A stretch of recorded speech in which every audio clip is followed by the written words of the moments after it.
What's going on, everybody? King of Dragons 5000 here, coming at you with another figure review. Today we'll be having a look at the Mattel WWE Basic Series 103 Matt Riddle. And so here we have Matt Riddle posed and out of the packaging. Now, being a basic figure, Matt Riddle doesn't come with any accessories, so let's jump right into his details. And so here we have a closer look at Matt Riddle, and I have to say, I'm not too thrilled about this head scan. From certain angles, it does look like Matt Riddle. From other angles, especially this one, it looks like a young HBK, and I don't know if it's just me, or do you guys also see HBK in that? Like, we have Matt Riddle, HBK, Matt Riddle, HBK. It's just something about the way they made his face that, yeah, he kind of does look like HBK from some angles, and I know that's not intentional, or hopefully it wasn't, but yeah, he kind of does have an HBK vibe to him.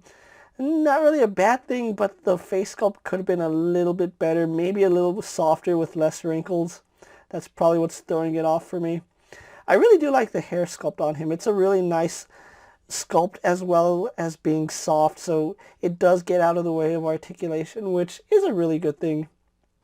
So that's really nice that the hair is soft, and I do like the shade of brown that they went with. Now, as far as details on Matt Riddle here goes, we do have his mushroom tattoo right here on his side, which is done really nicely. I do like that. Basic figure, so no articulation here in the abdomen. You can see that he only has a swivel at the elbow, but we do get the hinge right there, and we'll go over that in articulation. Having a look at his trunks, you can see it says bro right across the front. We have a black stripe going down the side. And then we, of course, have what looks like a Budweiser tattoo. Or not tattoo, a logo. Just without the Budweiser on it. We do have the crowns right there. So that does look really nice. Going down, he doesn't have anything past his trunks besides a hair tie, which... that's a nice little detail that they put on the figure, that he has the hair tie around his ankle like he actually does in real life. But he doesn't wrestle in shoes, so he has bare feet, and it's kind of interesting seeing a barefooted superstar, because we don't really get that too often. Now, he does have a really simplistic design, no wrist tape.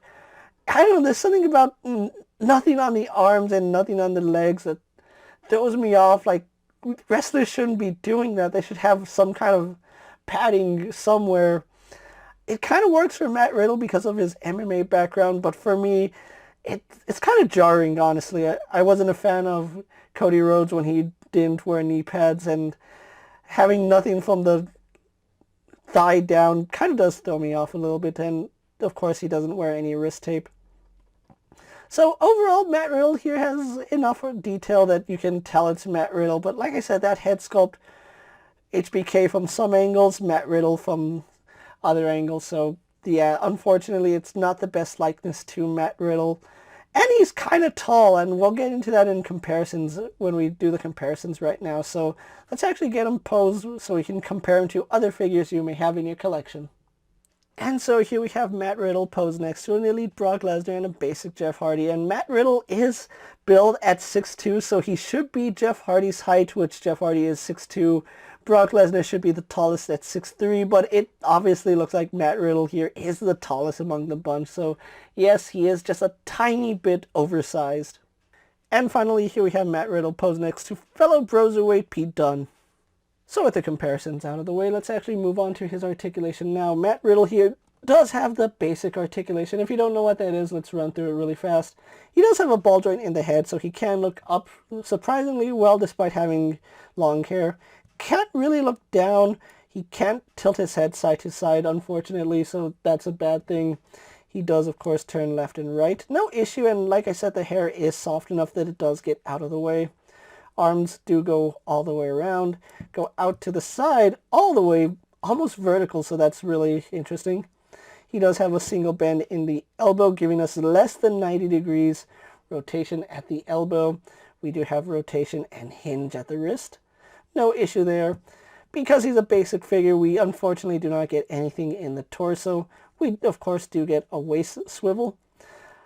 Legs only kick out to about that far, which is surprising because basic figures can normally get 90 degrees. And if you want to push it, you can, but you will start carving into the plastic like I already have. So That's about as high as his leg would go. If you try pushing it, you start cutting into the plastic. They do go back all the way, so that's no problem.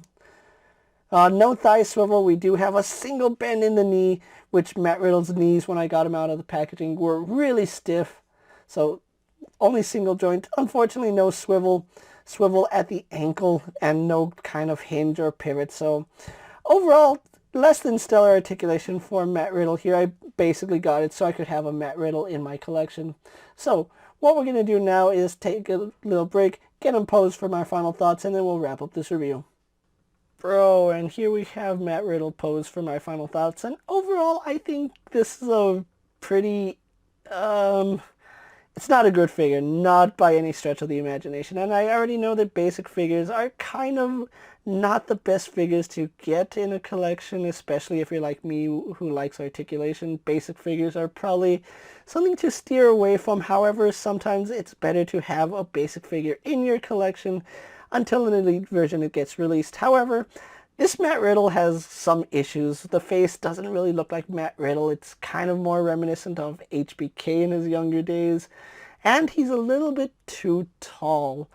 I would have liked to see Matt Riddle the proper size, just so he fits in better with my display. And you saw he's taller than Brock Lesnar and Jeff Hardy, and that's not the way it's supposed to be. He's supposed to be Jeff Hardy's height and smaller than Brock Lesnar. Now, overall, if you don't have a Matt Riddle in your collection, I don't know when we're going to get an elite one, so this is the only time we can have a Matt Riddle in our collection. Until then, whether it's a pass or not, that's entirely up to you. Me, I kind of regret getting it, but at the same time, I kind of like having a Matt Riddle to go with my Pete Dunne. It's up to you if you want to pick up Matt Riddle. I'm not going to say do it, but at the same time, I'm not going to say he sucks entirely. Being a basic figure, we already know what we're getting into, but he does have some serious hindrance in those arms. I would have liked to see at least 90 degrees with those bends. So overall, if you are going to pick up Matt Riddle, just be aware that he does have some issues. With that being said, guys, I'm KingofDragons 5000. Don't forget to like this video, leave a comment, subscribe to my channel. Go check out all my other action figure reviews, as well as all my other WWE videos. Hopefully you find them informative. As always, if there's a figure you would like to see me review, let me know down in the comments, and if it's in my collection, I'll definitely have a look at it. While you're at it, don't forget to check out my Instagram account for new and exciting action figure photos. And as always, ring that bell to be notified every time I upload a video. Until next time, guys, I'll see you later. Take care, everyone.